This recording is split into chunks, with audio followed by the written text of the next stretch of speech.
अब की बार भ्रष्टाचार की हदें पार, जनता की जेबों पर टैक्स की मार, बहुमत वाली भाजपा सरकार। भ्रष्टाचार का एक नया तरीका उन्होंने ढूंढा है। दो ओएसडी ने दो स्पेशल अधिकारियों को महापौर के लिए और उप महापौर के लिए नियुक्त किया गया। पिछले स्थायी समिति की जो सभा हुई उसके अंदर उसकी मंजूरी दी गई है।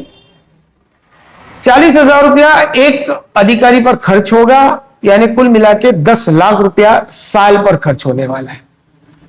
आपको मैं बता दूं, हम अर्थ संकल्प यानी बजट का जो पोस्टमार्टम कर रहे थे तो कुछ चीजें आंखों के सामने से गुजरी है। यहां पर 10 लाख रुपया आप खर्च कर रहे हो अधिकारियों पर।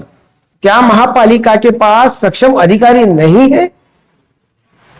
हम ये मानते हैं कि भाई आपके मुताबिक नहीं होंगे, लेकिन क्या इस पूरे महानगर पालिका का, जिसका 45% से ज्यादा स्थापना का खर्च है, जहां पे एक आईएएस ऑफिसर विराजमान है जो इस पूरे महानगर पालिका की देखरेख कर रहे, काम कर रहे, क्या उनके निगरानी में ऐसा कोई अधिकारी नहीं है जो महापौर के लिए और उप महापौर के लिए एक सचिव का काम कर सके? तो यह बहुत ही शर्म की बात है।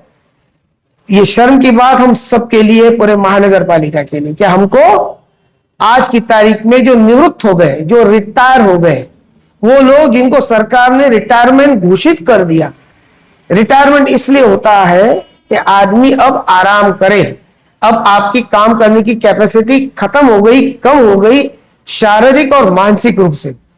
तो क्या ऐसे लोगों को फिर से नियुक्त करके महानगर पालिका का कामकाज और सफल होने वाला है? यह एक बहुत बड़ा सवाल।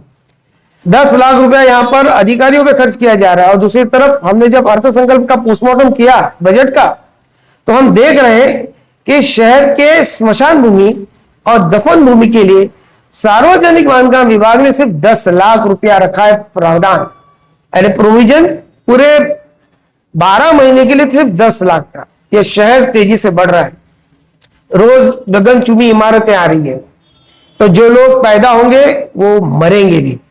तो क्या उनके लिए सुविधा करना महानगर पालिका का कर्तव्य नहीं? क्या स्मशान भूमि को या दफन भूमि को विकसित करने की जरूरत नहीं? या जो विकसित है उन पर खर्च नहीं आता देखभाल का?